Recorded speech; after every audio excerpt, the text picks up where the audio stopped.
the Browns have some work to do, and it'll be Andrew Berry who's in charge. He was here a couple of years ago, and when you look at what they drafted at that point, you'd say it wasn't very good.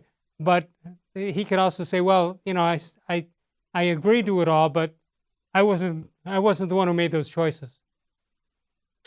Yeah, I mean, it's hard. He's not Sashi Brown. He worked for Sashi Brown, but he's not Sashi Brown. Right. He comes from a very deep scouting background, in addition to all the analytics things that we like to talk about with Andrew Berry. And they were just in a different place as an organization, right? I mean, they were rebuilding then, and they're not rebuilding now. They're thinking about winning. When you have Baker Mayfield on a rookie deal and myles-Garrett at this relatively cheap price, you're thinking about winning now. So, I still think there will be positions that they value more than other positions. I think there are still baseline strategies about trading up and trading down and accumulating assets and trying to increase your opportunities to hit on things. But I think we have to be informed by what Andrew Berry was part of before, but we can't go into this draft with the idea that he's going to do the exact same thing, because he's a different guy and they're in a different place. All right, well, part of it hinges on whether the scouting people and the football people, if they agree that out of the 4 offensive linemen, that they're all basically the same and whichever one falls to them is the one they're going to be happy with. But if you think that there's a 1, 2, 3, and 4 out of this, that changes your philosophy of what you want to do, I would guess. Yeah, I mean, I was just trying to look up some stuff because people love trading up, right? Again, and I was just talking with Mary Kay and Dan about this for a podcast. Like, there's always questions. People love, let me give up more stuff so I can go up and get a guy, because I think it makes people feel like, wow, I really wanted that guy. I was willing to sacrifice a bunch of other draft picks. And people don't want to trade down, a lot of fans, because they feel like it's giving up. They feel like it's letting someone else make the choice. But I think you're right, Les. I think the thing that we should have in mind, in 2017, when David-Njoku was there as a tight end at the end of the first round, they gave up a 4th-round pick to move up 4 spots to get him because he was unique. He was 20. He was a certain physical skill set. They didn't want a tight end. They liked David-Njoku at that spot. So I do think Andrew Berry is going to have a couple guys that he wants them. Now, if you don't get your guy, then maybe you're willing to fall back. But I think you're right. Have tackles in order and see what happens. All right, I should quit while I'm ahead if I'm right, but I'm going to throw something else out here for you. I think the draft is set up for certain reasons. If you have a bad year or you've been bad, it sets you up to be better if you do it right. And if you mess with the karma and you change the order and all that stuff, you don't get the benefit of what the draft is supposed to do. So I say, other than taking the best Buckeye available, I say my theory on that would be go get what you're supposed to get. You finished at a certain position because you weren't very good. Now go out and make something better.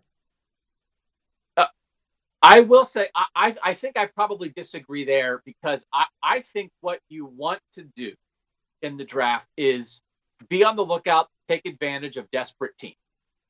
And the Browns in the past have often been one of those desperate teams, right? But here, for instance, say Tua Tagovailoa starts to fall a little bit. People are starting to talk now, maybe he would fall. But say there are some quarterback-needy teams behind the Browns, and somehow Tua's there at 10, and somebody says, man, I want to come up and get Tua now before he goes to somebody else. The Browns have to be open for business on that.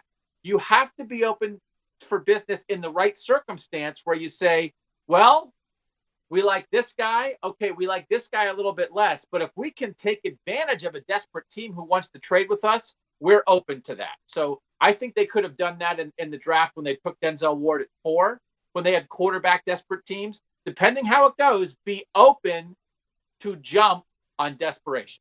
All right, let's take a look at what's happened in the Andrew Berry, Sashi Brown, and paul-depodesta era. Going back to the 2016 draft class, let's take a look at what they did. First pick was the 15th pick of the draft. After a couple of trades, well, they traded out of some places, but Corey-Coleman was the man who was picked. 32nd pick, Emmanuel Agba.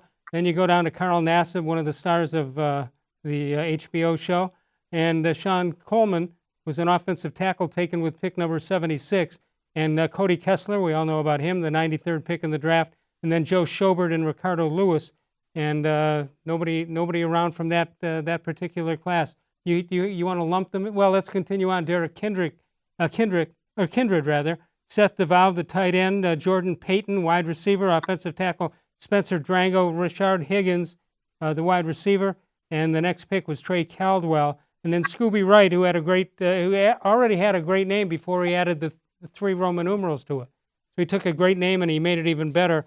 But not much to show from that part of the class either. So make the Sashi Brown guy defend that draft. Is that the deal here? I'm the Sashi Brown guy, so I've got to make that. I guess. Here's the deal, right?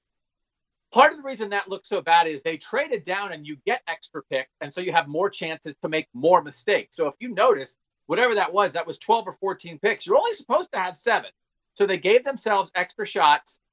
Agba and Nassib are actually somewhat competent NFL players. It's just the people after Sashi got rid of those guys. They're still in the NFL and playing for teams. And the thing is, if they take Michael Thomas instead of Corey-Coleman, they look a whole lot smarter after trading down twice in the first round. So there's one thing to have strategy, but you still got to pick the right guy. All right, let's take a look at what happened in 17 with depodesta, Sashi Brown, and Andrew Berry. Myles-Garrett, I think we all agree that was a great pick. It was the right pick to make.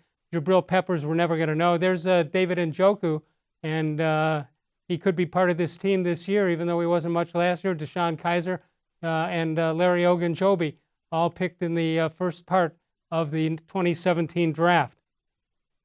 Your thoughts? As we look into Howard, well, let me finish up with Howard Wilson, Roderick Johnson, Caleb Brantley, Zane Gonzalez, the kicker, and then Matt Days was also picked to round out that draft. Okay, you're on. Well, it's one of those things. Sometimes you don't, it's hard to give credit at the top of the draft. They sniffed around Mitch Trubisky a little bit. They could have gone the wrong way at one. Myles-Garrett was the right way. Jabrill-Peppers turns into half the Odell Beckham trade. That counts for something. Njoku could still turn into things. And then they start, throwing darts, right? Kizer, you're throwing a dart. See what happens. Doesn't work out. Howard Wilson's one of those guys. He just got hurt right away and never was able to play here. I still wonder what would have happened with him. And Larry Ogunjobi was a pretty good pick. So 16, you see the misses. And the hardest thing about 16, and you had the graphic up there were so many great players in 16, and they trade out of there and end up nothing in that first round, basically. 17 was okay. And the thing that's never on a list like that,